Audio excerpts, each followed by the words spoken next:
Shalom, selamat pagi. Puji dan syukur kepada Tuhan, kita semua dalam keadaan baik, senantiasa dalam penyertaan dan perlindungan Tuhan. Hari ini kita akan melanjutkan pembacaan firman Tuhan dari kitab Ulangan pasal 22. Sebelumnya marilah sama-sama kita berdoa. Bapa kami yang di surga, terima kasih untuk penyertaan-Mu dan pertolongan-Mu dalam hidup kami. Sebentar lagi kami akan melanjutkan pembacaan firman-Mu. Biarlah melalui firman-Mu kami dapat semakin mengerti maksud hati-Mu, sehingga kami dapat terus bertumbuh di dalam Kristus dan berbuah yang manis untuk sesama kami. Amin. Ulangan 22. Tentang tolong-menolong.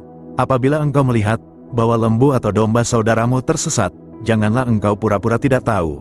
Haruslah engkau benar-benar mengembalikannya kepada saudaramu itu. Dan apabila saudaramu itu tidak tinggal dekat denganmu dan engkau tidak mengenalnya, maka haruslah engkau membawa hewan itu ke dalam rumahmu dan haruslah itu tinggal padamu, sampai saudaramu itu datang mencarinya, engkau harus mengembalikannya kepadanya. Demikianlah harus kau perbuat dengan keledainya, demikianlah kau perbuat dengan pakaiannya, demikianlah kau perbuat dengan setiap barang yang hilang dari saudaramu dan yang kau temui, tidak boleh engkau pura-pura tidak tahu. Apabila engkau melihat keledai saudaramu atau lembunya rebah di jalan, janganlah engkau pura-pura tidak tahu, engkau harus benar-benar menolong membangunkannya bersama-sama dengan saudaramu itu. Berbagai-bagai peraturan, seorang perempuan janganlah memakai pakaian laki-laki dan seorang laki-laki janganlah mengenakan pakaian perempuan, sebab setiap orang yang melakukan hal ini adalah kekejian bagi Tuhan, Allahmu.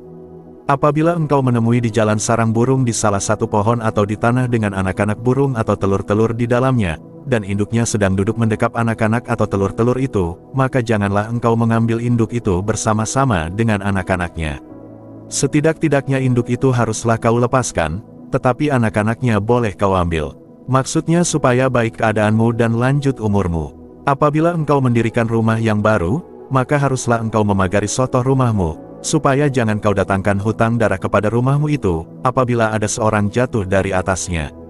Janganlah kau taburi kebun anggurmu dengan dua jenis benih, supaya seluruh hasil benih yang kau taburkan dan hasil kebun anggurmu jangan menjadi milik tempat kudus. Janganlah engkau membajak dengan lembu dan keledai bersama-sama.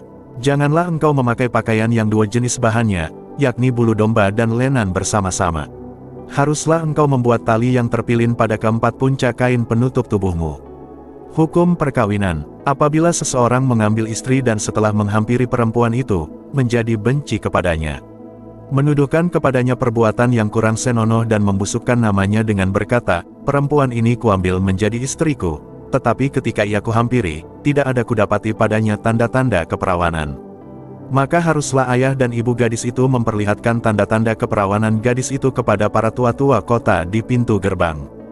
Dan ayah si gadis haruslah berkata kepada para tua-tua itu, aku telah memberikan anakku kepada laki-laki ini menjadi istrinya, lalu ia menjadi benci kepadanya. Dan ketahuilah, ia menuduhkan perbuatan yang kurang senonoh dengan berkata, tidak ada kudapati tanda-tanda keperawanan pada anakmu. Tetapi inilah tanda-tanda keperawanan anakku itu. Lalu haruslah mereka membentangkan kain itu di depan para tua-tua kota. Maka haruslah para tua-tua kota itu mengambil laki-laki itu, menghajar dia, mendenda dia 100 shikal perak dan memberikan perak itu kepada ayah si gadis, karena laki-laki itu telah membusukkan nama seorang perawan Israel. Perempuan itu haruslah tetap menjadi istrinya, selama hidupnya tidak boleh laki-laki itu menyuruh dia pergi. Tetapi jika tuduhan itu benar dan tidak didapati tanda-tanda keperawanan pada si gadis, maka haruslah si gadis dibawa keluar ke depan pintu rumah ayahnya, dan orang-orang sekotanya haruslah melempari dia dengan batu, sehingga mati, sebab dia telah menodai orang Israel dengan bersundal di rumah ayahnya. Demikianlah harus kau hapuskan yang jahat itu dari tengah-tengahmu. Apabila seseorang kedapatan tidur dengan seorang perempuan yang bersuami, maka haruslah keduanya dibunuh mati, laki-laki yang telah tidur dengan perempuan itu dan perempuan itu juga. Demikianlah harus kau hapuskan yang jahat itu dari antara orang Israel. Apabila ada seorang gadis yang masih perawan dan yang sudah bertunangan, jika seorang laki-laki bertemu dengan dia di kota dan tidur dengan dia, maka haruslah mereka keduanya kamu bawa keluar ke pintu gerbang kota dan kamu lempari dengan batu, sehingga mati gadis itu, karena walaupun di kota, ia tidak berteriak-teriak, dan laki-laki itu, karena ia telah memperkosa istri sesamanya manusia. Demikianlah harus kau hapuskan yang jahat itu dari tengah-tengahmu. Tetapi jikalau di padang laki-laki itu bertemu dengan gadis yang telah bertunangan itu, memaksa gadis itu tidur dengan dia, maka hanyalah laki-laki yang tidur dengan gadis itu yang harus mati. Tetapi gadis itu janganlah kau apa-apakan. Gadis itu tidak ada dosanya yang sepadan dengan hukuman mati, sebab perkara ini sama dengan perkara seseorang yang menyerang sesamanya manusia dan membunuhnya. Sebab laki-laki itu bertemu dengan dia di padang, walaupun gadis yang bertunangan itu berteriak-teriak, tetapi tidak ada yang datang menolongnya.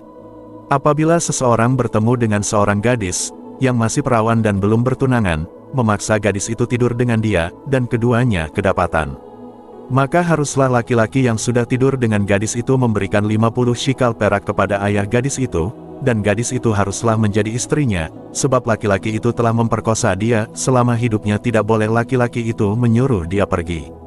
Seorang laki-laki janganlah mengambil istri ayahnya dan jangan menyingkapkan puncak kain ayahnya. Amin. Peraturan tentang kehidupan yang kudus dan bertanggung jawab. Makna-makna dari Kitab Ulangan pasal 22. 1. Peduli terhadap sesama. Tuhan mengajarkan agar manusia tidak bersikap acuh, tetapi mau membantu dan menjaga kepentingan orang lain. 2. Menjaga kekudusan hidup. Ulangan 22 mengingatkan bahwa kehidupan harus dijalani dengan moral yang benar dan menghormati aturan Tuhan.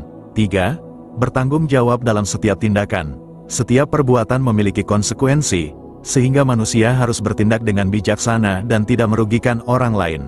4. Menghargai perbedaan yang Tuhan tetapkan. Peraturan dalam pasal ini mengajarkan pentingnya menghormati tatanan dan kehendak Tuhan dalam kehidupan. 5. Menjaga hubungan yang benar dengan orang lain. Tuhan menghendaki kejujuran, kesetiaan, dan sikap saling menghormati dalam hubungan sosial maupun keluarga. Kesimpulan, Ulangan pasal 22 mengajarkan bahwa umat Tuhan harus hidup dengan kepedulian, tanggung jawab, dan kekudusan. Setiap tindakan harus mencerminkan kasih kepada Tuhan serta menghargai sesama manusia. Demikian pembacaan firman Tuhan beserta maknanya untuk hari ini. Sampai berjumpa lagi besok. Tuhan Yesus senantiasa memberkati kita semua. Amin.